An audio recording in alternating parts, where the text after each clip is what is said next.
Hello, good evening viewers, and thanks for making time with Worldview.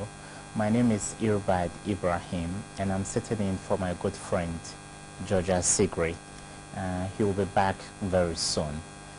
This past week, the continent of Africa was convulsed by two major tectonic political events. In South Africa, the most buoyant economy on the continent, and in Ethiopia, the headquarters of the African Union. Today, we are discussing politics in Africa with South Africa and Ethiopia in perspective. I'm joined in the studio by McLean Bati Ninsau, who is a political analyst, and we shall soon be joined by Professor Emmanuel Osei, who is a governance expert, Isiama, and then we shall also have on the phone Madam Abena Nkansa, who has stayed in South Africa for well over 20 years. Mr. Ninsau, thanks for making time. Jacob Zuma has had quite a checkered political history. We are starting with South Africa. Can you take us through the persona Jacob Zuma with all the accompanying controversies that led to his resignation in the past few days? Yes, thank you very much. And good evening to the viewers. Good evening to the good people of Pandai. Yeah, I think, like you rightly said, Jacob Zuma has really gotten a checkered life since South Africa gained independence, and virtually he himself was a very instrumental person during the apartheid regime. Actually, he fought and he went through a whole lot of things, through some of them including imprisonment and those things, to bring South Africa to where it is today. Yeah. And if you look at the history of South Africa, immediately after Nelson Mandela, Thabo Mbeki actually took over, and Jacob was his vice, and we saw what happened. At a point in time, Thabo Mbeki himself was actually implicated. There were a lot of issues against him, and which actually led to his resignation.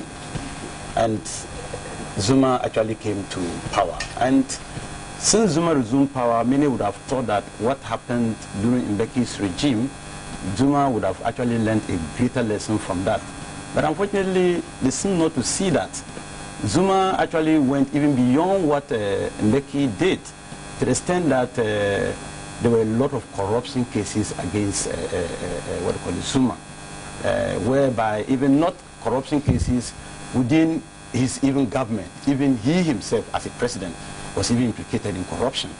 So I'm not surprised gradually he has been pushed to go out, because if you look at Zuma's corruption case, it has really made the party ANC unpopular, where if you look at the last elections, a party that has been winning with a margin of 60% and over has come down to about 52%. So that tells you that if something is not done, then the ANC, who has been the ruling party since they've actually come out of the apartheid regime, will finally fall. So if you look at the resignation of Jacob Zuma, I think is in the right direction, and I think with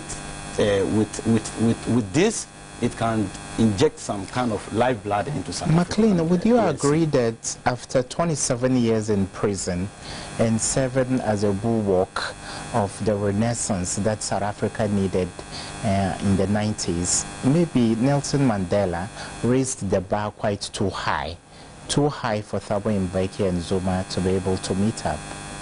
No, yes, I think it's true. The standard of Nelson Mandela was very high, and I don't think it was too high for Mbeki and Zuma to catch up. If you look at Mbeki, for instance, when he even started, from the initial stage, he was doing very well, which the people of South Africans were happy. The question we should ask ourselves, what happened later? Why did he change? You understand? So I don't think the standard was too high for Mbeki and then Zuma. It's very difficult when you take over a government from somebody who was seen as a global icon and somebody who left the stage while the applause was loudest. In fact, Nelson Mandela, even though he was an African hero, a global hero, had his own challenges with the economy. And it is just the law of nature that with time, diminishing returns in terms of your popularity as a president. And you can find it even in Ghana. And Jerry Rawlings came as the junior Jesus, but later there was a lot of vilification. Then J. Kufuor came in as a gentle giant, Prof. Mills came in as Asundrehin, and Mahama came in as a very young and exuberant leader, and we saw what happened. Our current president, Nana Addo Dankwa Akufo-Addo, is beginning to also face challenges with his popularity. Don't you think the South Africans have not been fair to Jacob Zuma? Because I don't think this exit is dignifying enough. I think it is dignifying enough. What we should be asking ourselves is that, like you rightly said, it's true. If you look at the African situation, that's the case. But look at the European situation. Why is it not the case? So we should ask ourselves, why is it in Africa that you come out with a much popularity, much exuberance, and at a point in time it begins to come down? That means there is something wrong somewhere.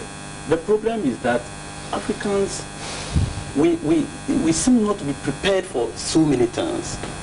We see power, we are angry for power, and after we have gotten power, we seem to forget the reason why we are there. You understand? If you look at South African situation, what is making the people angry over Zuma, on Zuma, is because of the corruption cases. It's because of the inequality. What did you promise the people? Did you promise them corruption? Did you promise them inequality? You told them you were going to be a good president. You told them when you come, you were going to lead them. You were going to, what Mbeki did, you are coming to do better. And Zuma was the one who really pushed for Tebi Mbeki's resignation.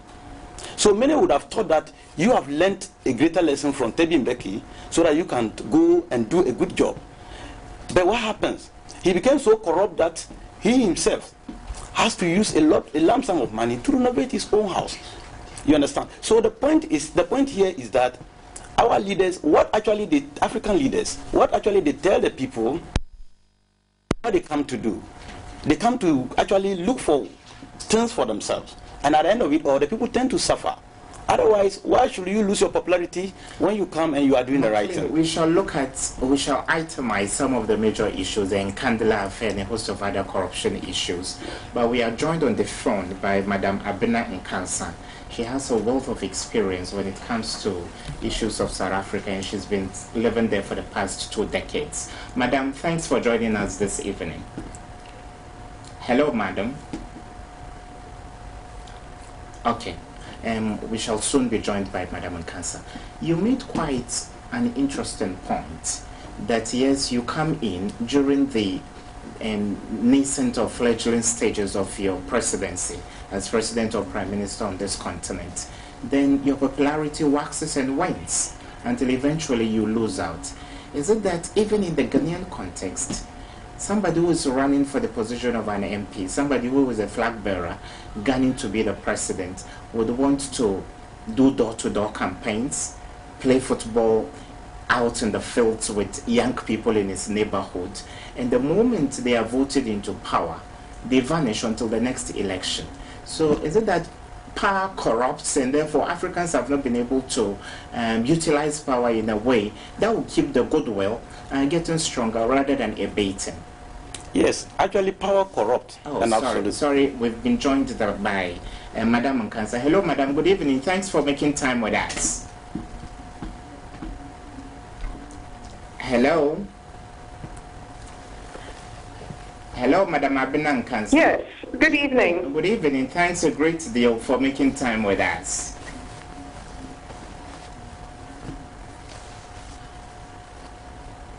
Yes, thank you too. Madam, put things into proper perspective for us. Yes, of course, there is no African leader or any leader in this world that will be perfect. But the way in which the people of South Africa have bidden a good riddance to Jacob Zuma, would you say it is justified, looking at the litany of corruption allegations against him? It's a very interesting question that you're posing. I think that South Africa has shown the rest of our continent what needs to be done. Albeit they didn't, they should have done it a lot earlier, but, you know, it's better late than never. And people some of the dynamics that we need to understand in terms of how Zuma was overthrown and the justification of it was, in essence, the ANC trying to self-preserve itself. Like I mentioned before, in 2019, they'll be going into their general elections. And with the litany of charges against Zuma, which ranges from tax evasion, from misusing state funds to build his own property, and exploiting tenders for family and friends. It was inevitable that they needed to remove the man who was proving largely unpopular in South Africa, and so they had no choice but to remove him, especially after they lost the election. And his group, his faction, lost the election during the recent ANC conference where Cyril Ramaphosa was elected. So the balance of power had shifted, and it was just inevitable for him to be removed. So it's very justified that he's been removed from power. South Africa is the most buoyant economy on this continent, and therefore it's a capitalist country. And don't you think the brouhaha that has characterized the Gupta family seems to have been exaggerated? If a business family is savvy enough to cash in on opportunities that are created in a capitalist country like South Africa, why blame the president? You see, what was happening was that it wasn't the Zuma family per se that was only capitalizing.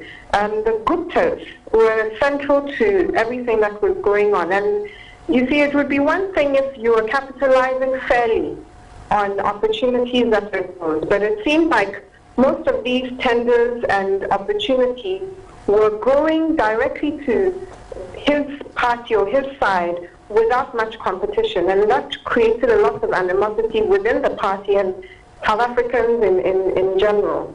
So it's not like them just fairly taking advantage of opportunities that are in South Africa, but they were actually keeping the system to suit themselves. With regards to, Eskom, for example, which is their state-run electricity company, the Guptas owned a coal mining company which was supplying coal for their power plant at a fixed price. Once they won the tender, they supplied it for a period of time and then increased the price of the coal astronomically, and then refused to provide the coal until the government accepted the new price. And this has brought South Africa into a lot of issues with regards to power. So in terms of taking fair advantage of opportunities, that was never the case, but a lot of their practices proved to be corrupt and at the detriment of South Africans. Madam Nkansa, what kind of a legacy do you think Zuma is leaving with South Africa? And of course, it's not been all, gloomy in terms of the things he has done for the country. Electrification in South Africa is well over 80%. There is a boom in infrastructure, affordable houses numbering beyond 4.5 million, all happening under his watch.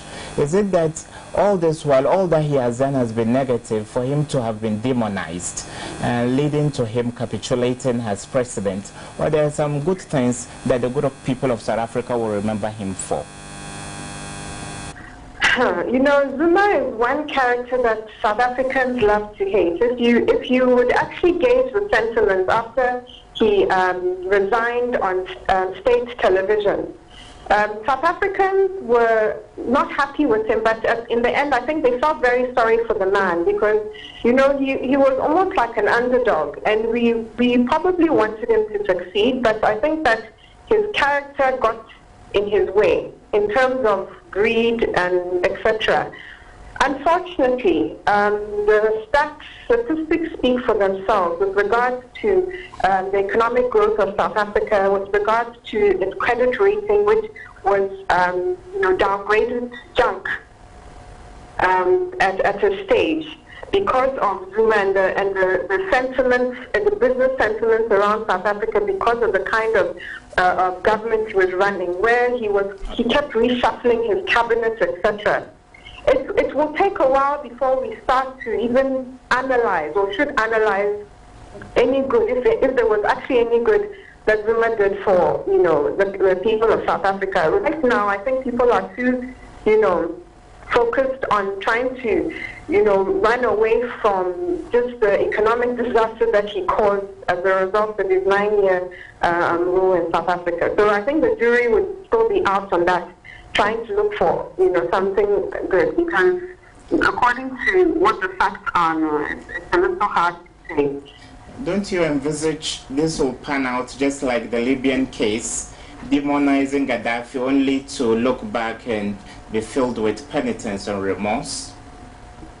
No. Gaddafi's case, Gaddafi's case was a case of propaganda, because the people, he took care of his people, and those facts are made today, even during, the time that, he was overthrown.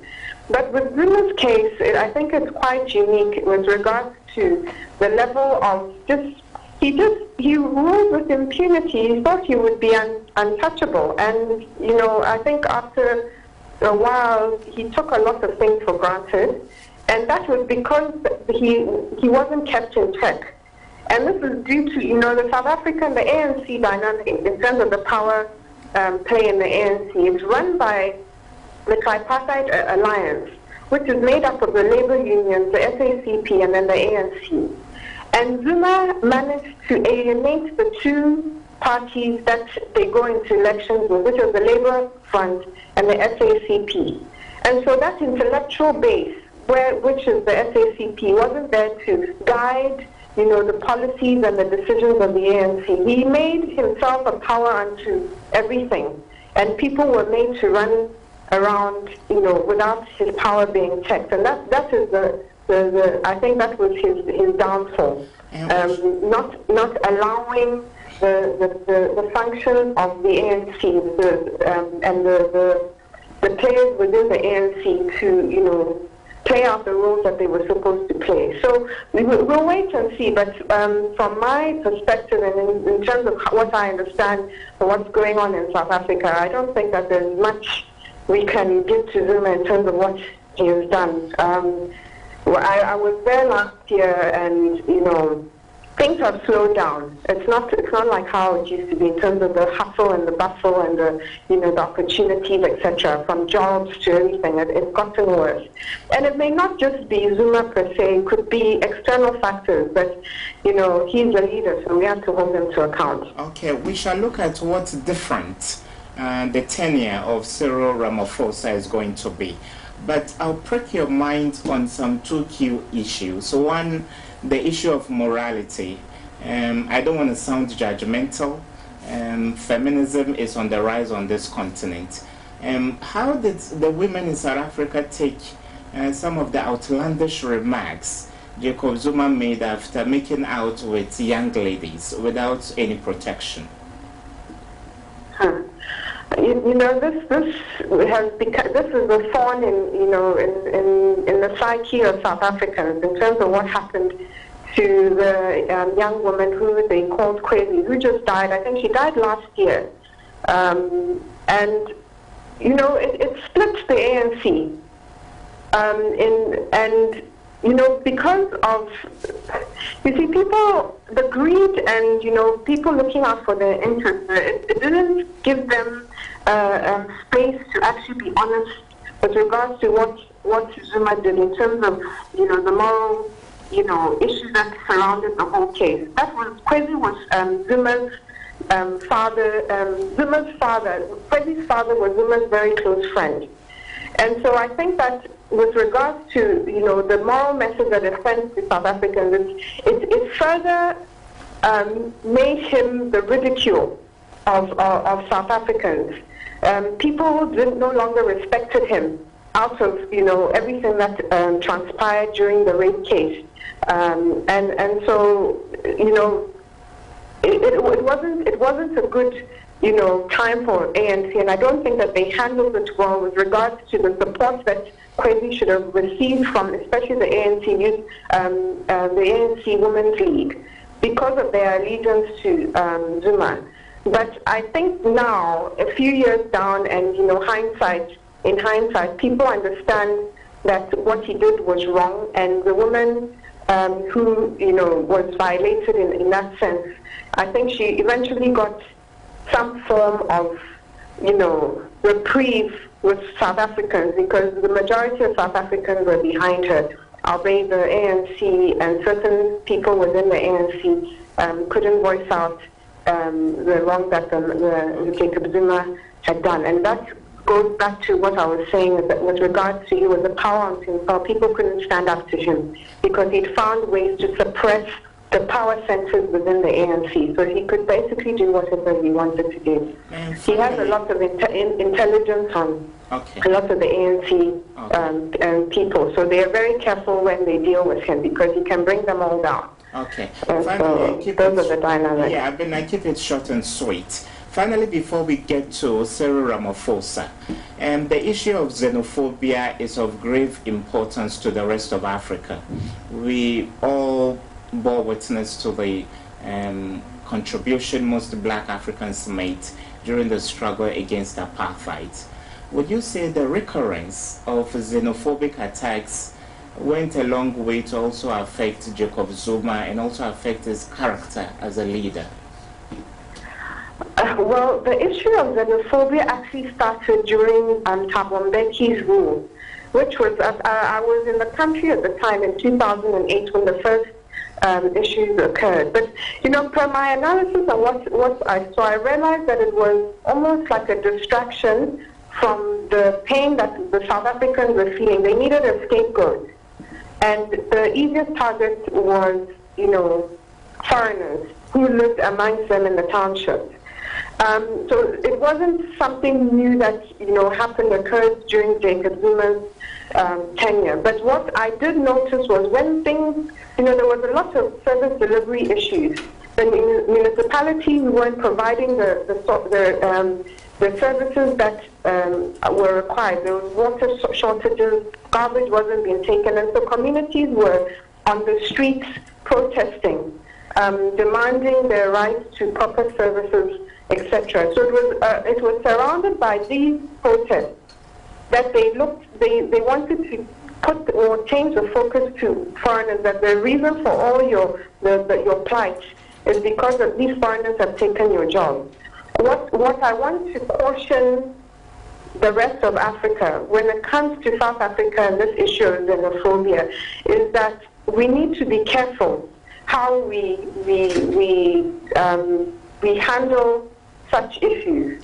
At the end of the day, we are still from the same continent, and it's important that we look at it in the right context. Okay. So that we don't end up hating each other without understanding the real dynamics that are involved in when these things spark up.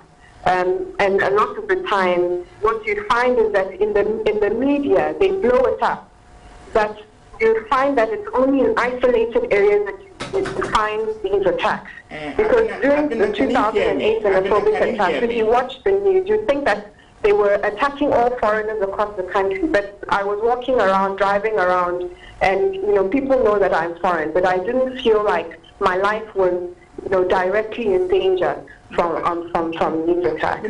The whole of Black Africa was appalled by the heart-wrenching footage of mass actions against innocent young people that had traveled to South Africa to seek greener pastures.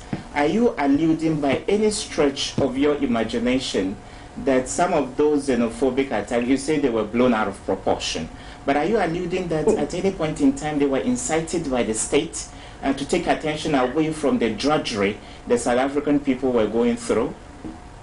Like I was saying, I lived in South Korea as well, and I remember there was shelling on one of the islands, and it was reported on CNN and all the big news agencies that North Korea had bombed South Korea, And I got a phone call from my mom telling me that I needed to get out of South Korea, or I shouldn't go to the capital because she heard that we were being bombed. And I said to her, I'm actually right in the center of Seoul as we speak.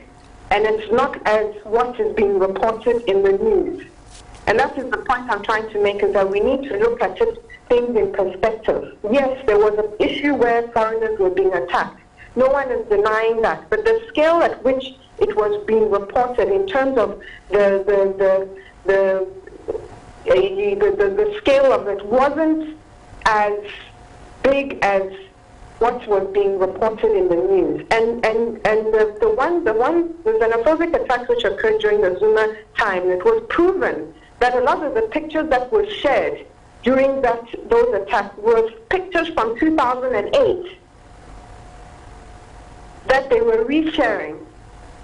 And so that's why I'm saying that if you don't understand these internal dynamics and we only rely on the news to determine, the gravity of issues that occur, we'll be making a big mistake, and we'll be making, we'd be making enemies without actually dealing with the core problem, which was within the townships, and it has to do with the fact that the black South Africans weren't being taken care of as what the ANC had promised. Okay. And the foreigners were the easiest targets for them to exert their anger. Okay. And that is what happened. Abena, Cyril Ramaphosa has been with the ruling elite every step of the way. Some people are hailing him as a latter-day Messiah. What differently will he do that we've not seen in the past few years? Can you repeat that question again, please? Cyril Ramaphosa is seen by most people as a Messiah because out of the ashes of the failure, purportedly, of Jacob Zuma, he has come to salvage the country. But he's not an outsider. He's been an active part of the ruling elite. What difference is his tenure going to be? I think South Africans need to tread with caution. With Cyril Ramaphosa taking the helm of affairs, they need to tread with caution because the ANC machinery and its leadership essentially has not changed. And so with Cyril Ramaphosa, who is now the figurehead, because he hasn't been elected democratically, he didn't come into power through elections. It was because they had recalled Jacob Zuma that he's in power. There's going to be a fallout after Zuma's recall. And if Cyril Ramaphosa is really a genuine alternative to Zuma, what he will do, or what you will see him do, is to actually purge the party of leadership that is seen to be corrupt and is dealing with corrupt practices, etc. Short of that, then you'd have to say that he's just part of the establishment and the status quo will remain, only that there'll be a shift in power, in the power center, to suit his people and his cronies. So until we actually see a genuine purge of the issues of corruption that has been leveled against Zuma and his cronies and his cabinet, etc., it will be difficult for us to say whether or not he's indeed the Messiah that we want him to be. This is similar to what happened with Thabo Mbeki when he was recalled. People saw Zuma as a savior, but 9 years down the line, we see what really happened. It was just a shift in power and a shift in power centers and them taking advantage of the system and the resources of the country to the detriment of the people of South Africa. Madam Abena Nkansa, an authority on South African affairs who has lived for more than 2 decades in South Africa. Thanks for making time with us this evening. McLean, look, the plethora of issues perhaps Ghanaians in their minds wanted clarity on from Madam Nkansa. Do you agree with her in earnest that yes, South Africa is like a car, you're only changing the driver and the body is going to remain the same? So the powers, the voices of authority within the ANC will still be ruling the country the same way they did during the time of Zuma. Or he was a rogue element that was uncontrollable, so therefore they felt they should shove him aside and bring someone malleable enough to be manipulated. Yes, it's true that the car is still the same, but it's only the driver who has been changed. But if you look at Zuma, he was a very strong man. He was somebody you couldn't just push anyhow, because he has seen it all. He started from the beginning, and he is where he is today.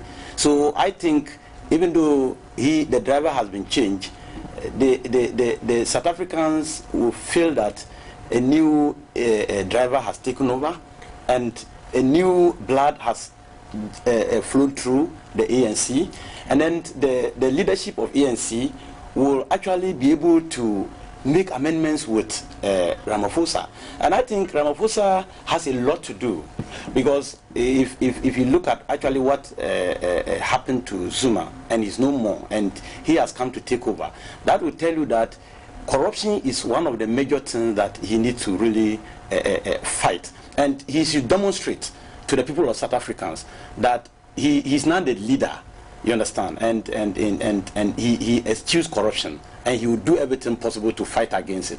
And I think when he does that, he will get the support of his people, because you can see that the people are pushing Zuma to go, probably because they wanted to give him that support to fight against corruption, to fight against inequality, to fight against division. And he being a strong man, and he being the head, who was also corrupt, because we know when the head itself is corrupt, what happens to the body? Then the general body is corrupt. So I think even though the car is the same, the driver has been changed.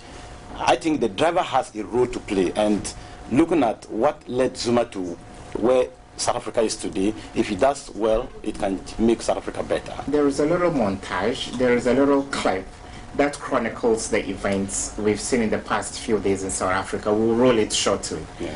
But there is one character within the political space in South Africa I believe Jacob Zuma will never want to remember, Julius Malema. I'll ask you about the conduct and demeanor of Julius Malema. But before then, viewers, there is a short clip that chronicles the dramatic events from the resignation of Zuma to the acceptance speech of the new president, Cyril Ramaphosa.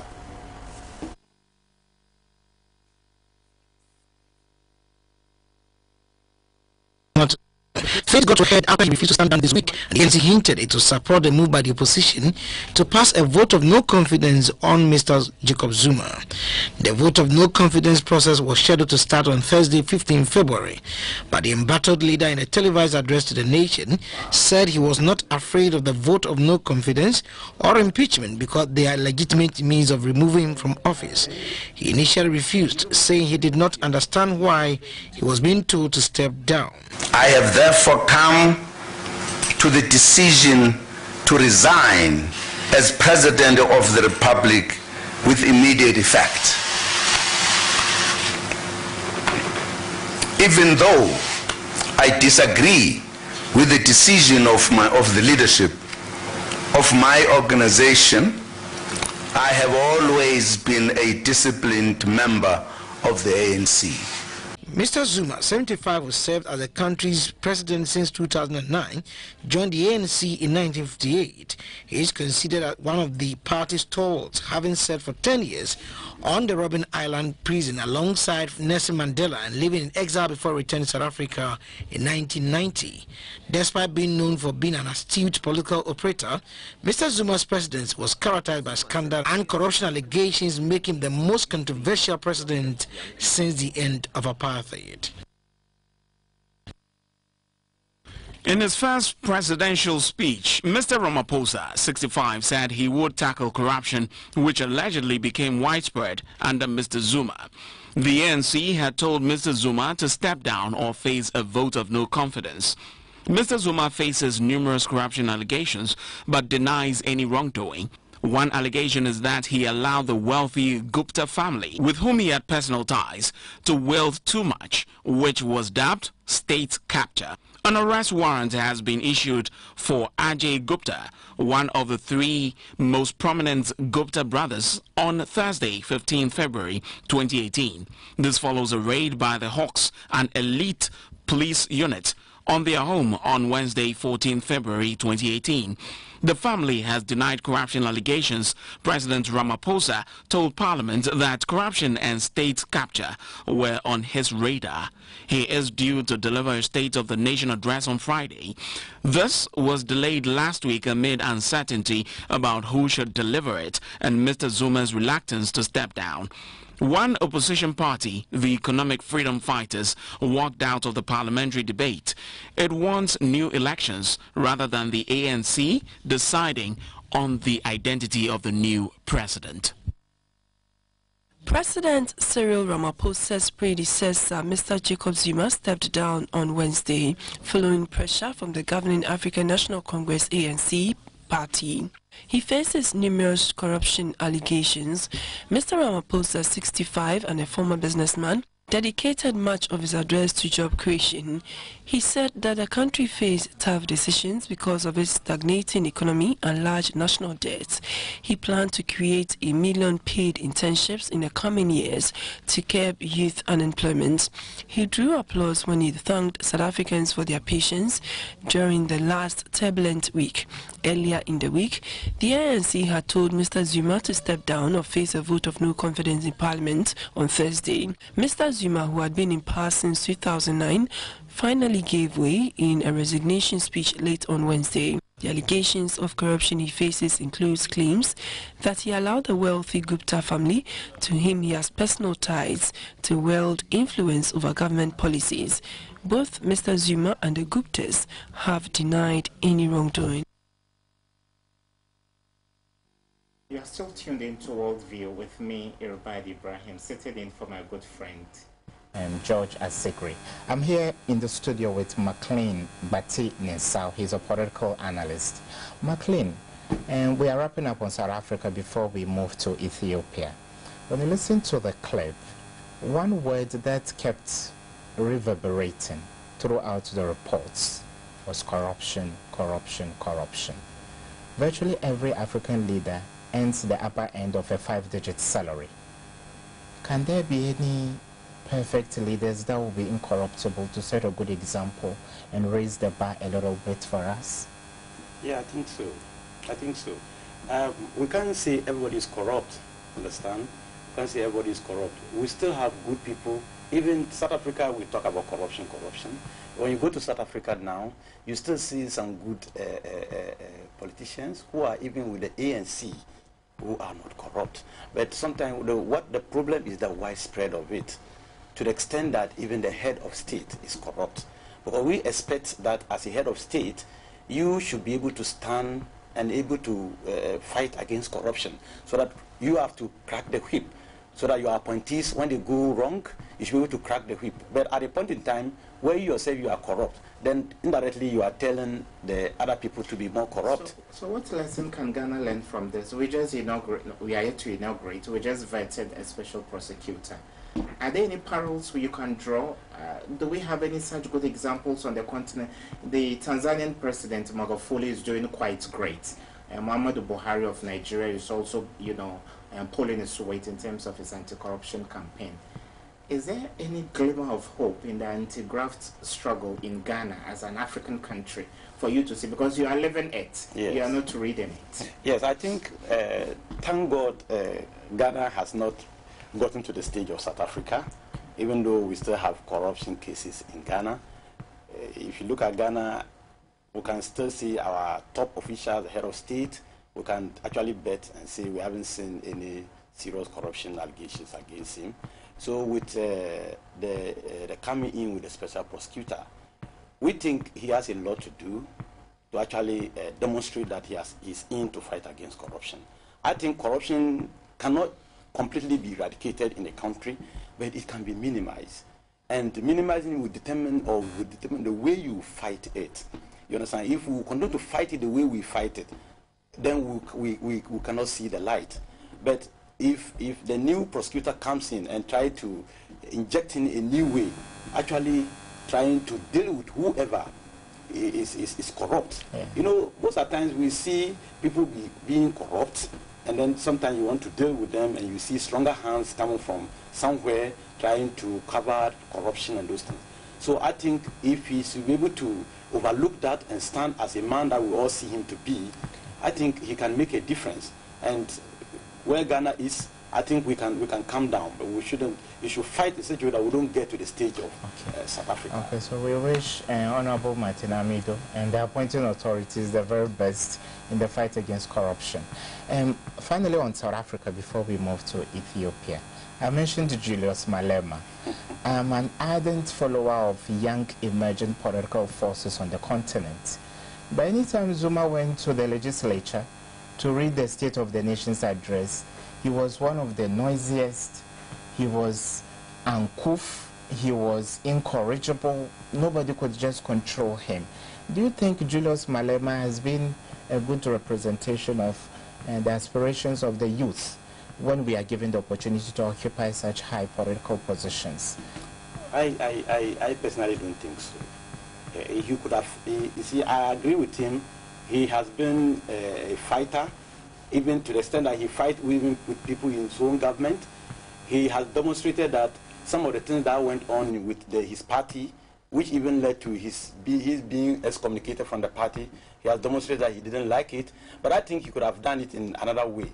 Because if you look at some of his hate speech, where he can even tell the president, you are a thief, you understand? If you look at his recent comment, the message he gave it to Ramaphosa, he said, if you don't take the steps of the thief, then you will surely get our support. Now, is it that do you interpret his radicalism as negative, or we have to be forceful as youth on this continent so that we get the right things done by the elderly folks? Yeah, that is what I'm saying.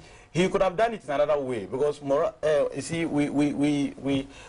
it's a youth and coming up, a good leader, I must admit. And then, God forgive me, I described him as uncouth. He's radical, not uncouth. Yeah. Well, yes, so maybe that's the radical approach I'm talking about. I think he's radical, but the way he demonstrated might show some kind of disrespect, uncouth word we can use for him. But I think he could have actually done it in a different way in his fight for the struggle for the South Africans. You understand? And I think he still have his party at heart, even though he has gone to form his own party, his mother party. I still, yes, I think he still have his party at heart, and I think what will happen is if now that there's a new leader, if the new leader is able to work on very well, I think they can bring him back on board, irrespective of some of the hate speech that he has been given to his own party. Julius Malema of South Africa, we hope to meet you in Joburg soon. You aren't uncouth, you're only being radical. That is how he views representing us on this continent. McLean, let's switch gears and then move on to Ethiopia quite briefly. We don't have too much time left. Ethiopia is one country that is the oldest in terms of independence on the continent. Others plays host to the headquarters of the African Union.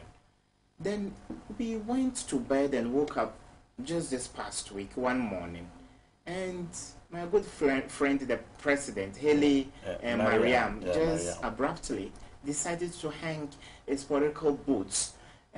With all the ethnic nuances in the country, of course, most of the demonstrations in the past, 3 years have come from the other areas where there are two major ethnic groups, the Amhara and the Omoro. But has it been that bad a leader to warrant such an abrupt departure? Yes, I think it's true. It has been a surprise. Even his own people were not expecting him to have done that, but he did that.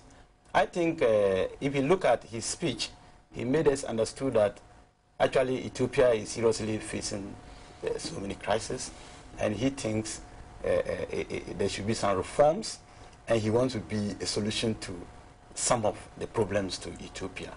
So you can see that he himself has seen that the way he has driven Ethiopia to, he looks back and realizes that there is much problems.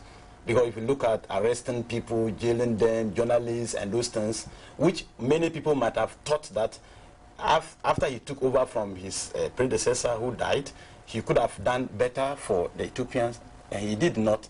And now that he has come to realize it, who will say it's better late than never? But most of the time, what we want to find out is, when did he realize that? You understand? After you have gone through, you have taken the country through these all atrocities, when did you realize that you need to step aside and give way for reforms and those things? We shall soon roll a clip on Ethiopia. I beg to differ a little with the conventional knowledge on the continent that it's been ironclad. It's been ruling, he ruled the country with an iron fist, only because there was no freedom of expression the way CNN or BBC understands it, or the way GBC in our context understands it in Ghana. In Africa, people talk a lot, but the long talk doesn't seem to change too much. So when you whip people in line, you get people to say the right things. People can call into a radio program today, all in the name of freedom of expression, McLean, correct me if I'm wrong, to run down the head of state and go scot-free because they won't be censured and they won't be tried. So do you think the mere fact that people didn't get opportunity to say what they wanted to say in Ethiopia should warrant this guy just leaving the scene such abruptly? Yeah, you see, freedom of speech is very important. And if you look at Ghana, for instance, you have said it all, people have taken the advantage, but we have chosen democracy. And one major key in democracy is the freedom of speech. You understand?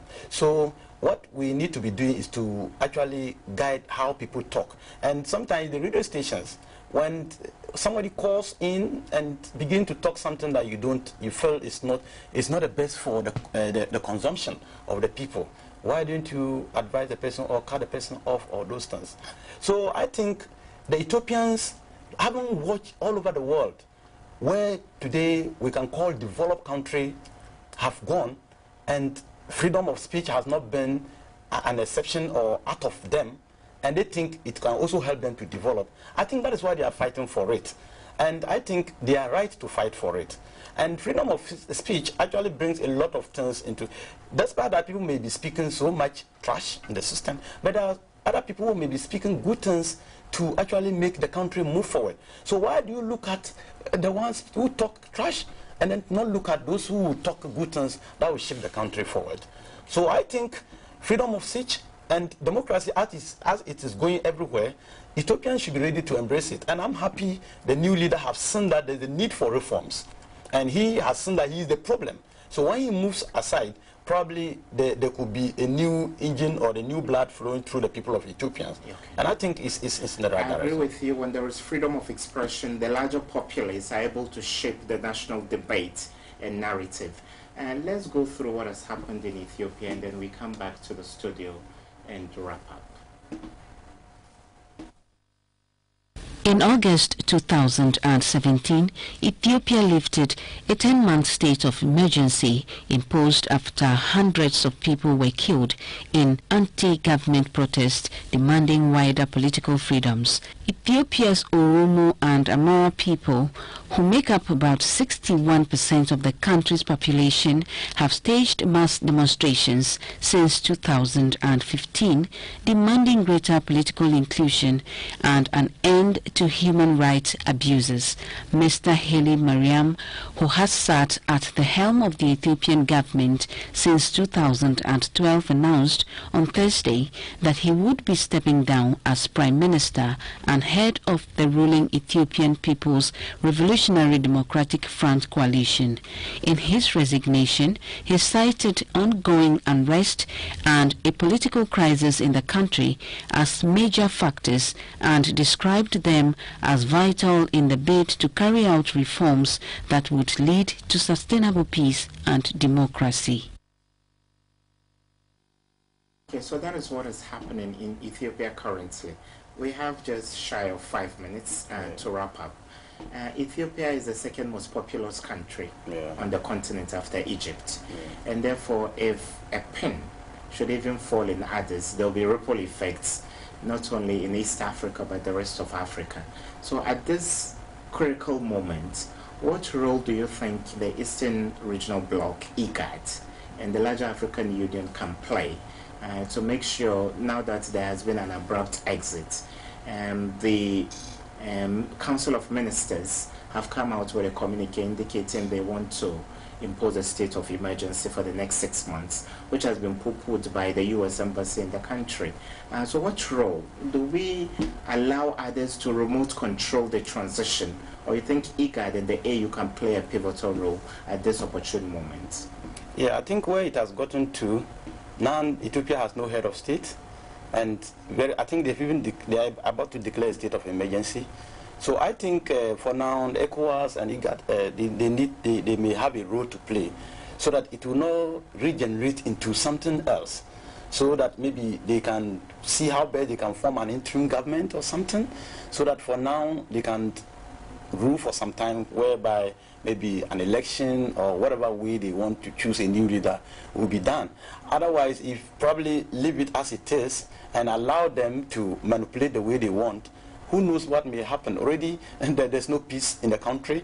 A lot of groups are protesting, and you never know how it is. But what I'm also hearing is that they are actually working towards a new leader replacing them, and some are even tipping the foreign minister to take over. So if they're able to work on that so quick, I think the country can come back to its stable condition.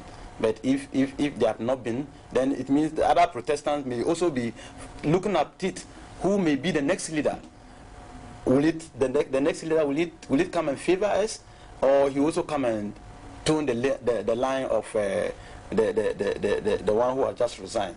So I think this is the time ECOWAS and others need to come in, other than wait until it get to a stage that they themselves cannot come in. So I think they can play a role now, but not actually jumping into Ethiopia, but they can do it behind the scene. This is the time for them to do it behind the scene, actually see how best they can talk to those who are in charge now, and then see how best they can easily get a replacement. Don't you think the military, barring any intervention from the region, would want to, control affairs for as long as they can, and in which case maybe a country that is seen as a riveting, pivot of Africa's independence and non-alignment and all that could also be in trouble? What role can we play? Because in Africa we have this challenge of adopting a wait and see attitude. We wait until the bubble bursts, then we say we are going to intervene militarily. Look at the Gambia, and examples on the continent abound. So if you were given a list of items to suggest to IGAD and the AU, immediately, what do you think should be done? Yes, like I earlier on said, immediately they should see how they can form an interim government. How can the regional bloc play that role? They should be able to play, they should be able to play that role. They should be able to play that role. And with a partnership with ECOWAS, they should be able to play that role. Because they are seen more or less like a watchdog for the East African countries. And like you rightly said, we always want to sit behind. And when things go bad, then you see these regional integrations coming in to show their muscles. Why do you do that? So there are instances that this regional integration sat behind, and things went wrong, like that of what do you call it, Yaya Jammeh and those places. We have seen those things. So I think this is the time for them to come in, but not just jump in, but to see how best they can control the situation gradually, and then get a replacement. I think the problem with Ethiopia now is to get a president who will lead them, other than leaving it in the hands of the military to operate. If they get a leader, then all responsibilities will be geared towards the leader. So I think this is the time for them to come in. Now that the leader has not come, they should see how best they can form an interim, and then see how best they can get a good replacement for the people of Ethiopia. Thank you so much. McLean Bati Ninsau, political analyst. He has been my guest on the show today. And thank you for allowing us into your home. So this show was ably produced by Celestine Avi, and with the support of the technical crew. So we come your way next week with another edition of Worldview. Stay blessed.